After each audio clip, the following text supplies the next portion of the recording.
This photograph exists, defying every attempt to explain its presence, its subject, or the reality it seems to capture.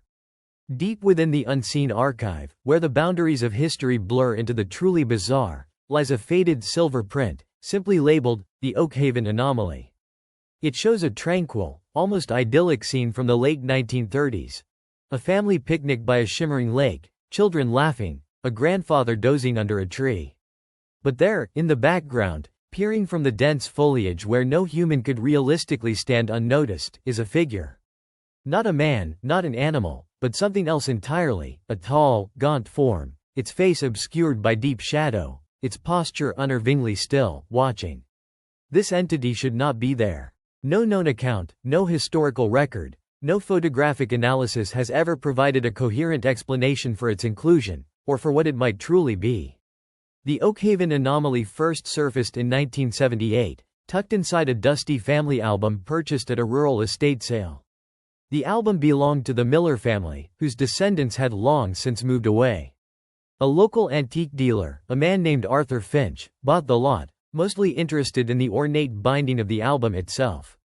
It was weeks later, sifting through the mundane snapshots of forgotten lives, that he stumbled upon it.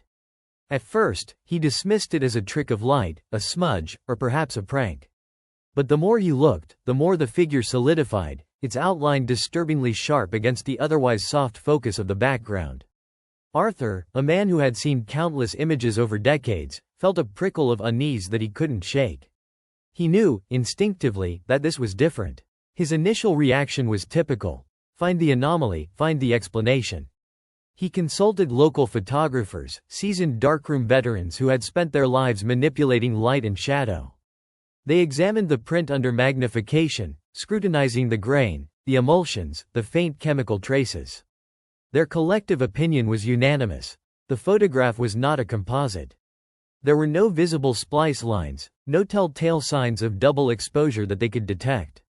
The figure was there, physically impressed upon the negative, at the same moment the family picnic was. This conclusion, while technically astounding, only deepened the mystery, pushing it from a question of craftsmanship to a question of reality. What exactly were they seeing? The figure itself is profoundly unsettling. It appears to be roughly human-shaped, perhaps over 6 feet tall, draped in what looks like loosely hanging fabric, though its exact nature is impossible to discern. The head is elongated, lacking distinct features, almost a void. It doesn't seem to be interacting with the environment, not moving toward the picnickers, not even looking directly at them, but rather observing. It's a voyeuristic presence, a silent witness from the shadows, entirely alien to the festive atmosphere. Its very stillness suggests something beyond ordinary human behavior, a patience that borders on predatory or perhaps, simply, ethereal. The historical context of the photo only complicates matters. The estimated date, based on the clothing styles of the Miller family and the type of camera film likely used, places it squarely in the late 1930s, perhaps 1938 or 1939. This was a world on the brink of war, but in rural Oakhaven, far from the rising global tensions, life remained largely pastoral and predictable. There were no known local legends of strange creatures, no historical records of bizarre events or peculiar inhabitants in the area that could account for such a sighting. The lake was a popular spot for leisure, well-traveled and documented. Yet, this photograph suggests something entirely outside the familiar tapestry of that time and place. Did anyone else ever see anything like it? That's the question that haunted Arthur Finch and subsequently, the few researchers who have dared to delve into the Oakhaven anomaly. Extensive searches through local newspapers, police reports, and family histories yielded nothing. No one reported a strange figure, no one spoke of an unsettling presence near the lake. It was as if this solitary image captured a moment that existed only for the camera's lens, a fleeting glimpse into a reality that unfolded without human observers, or perhaps, a reality that only the camera was permitted to register. This absence of corroborating evidence, rather than weakening the photo's credibility, somehow strengthened its enigmatic appeal. Of course, in the age of digital manipulation, skepticism is a healthy reflex. Many have tried to explain the Oakhaven anomaly as a simple trick of the light, a misidentification, or even an elaborate hoax. Perhaps it's a person in a costume, a tree stump, or an oddly shaped rock. But every attempt to recreate the conditions, to mimic the texture, the shadow, the particular way the figure integrates with the background, has failed. Even with modern technology, creating such a seamless illusion with period-appropriate materials and without leaving telltale signs of manipulation proves incredibly difficult, if not impossible, for a photo taken 80 years ago. The figure's integration into the scene is too organic, too deeply embedded in the original exposure. Could it be a ghost? A lingering spirit from some forgotten tragedy? The notion of spectral photography is not new, but the Oakhaven figure doesn't fit the typical ethereal, translucent forms often associated with such phenomena. It appears solid, substantial, almost tangible, yet profoundly out of place. It presents a paradox. Physical enough to be captured on film, but utterly absent from any historical or eyewitness account. This solid yet unseen quality is what truly separates it from mere optical illusions or folktales. It's a photographic fact, challenging the very definition of what is real. Our own investigation, here at the UnseenArchive, involved cross-referencing similar unexplained photographs from our vast collection.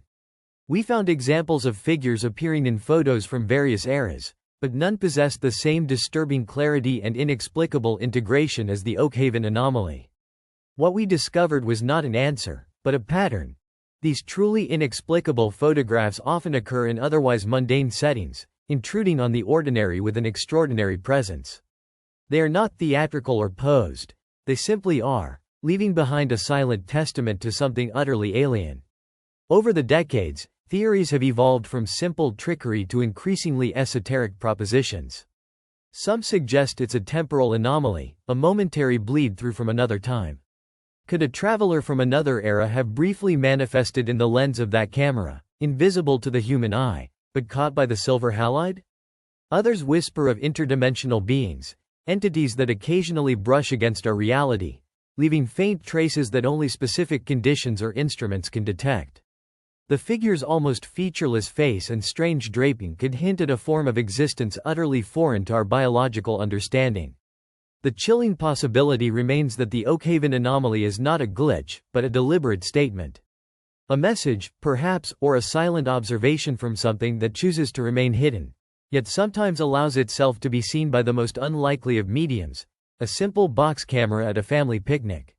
What if these unexplainable images are not errors, but deliberate intrusions into our perception, momentary ruptures in the fabric of what we understand as reality? What are they trying to communicate, if anything, by stepping into the frame of our existence, if only for a fraction of a second? The Oakhaven Anomaly photograph sits in our archives, a stark reminder of the vast, unexplored territories of reality. It's a testament to the fact that even in the most ordinary moments, something profoundly extraordinary can occur, leaving behind an artifact that stubbornly refuses explanation. It forces us to confront the limits of our knowledge, to acknowledge that the world, even a seemingly simple world from 80 years ago, holds secrets that defy logic, science, and the very boundaries of our perception. This photograph is not just an image, it is a question, silently staring back at us from across the decades, an unanswered challenge to everything we think we know about the unseen forces that might truly inhabit our world. And perhaps, it's watching, still.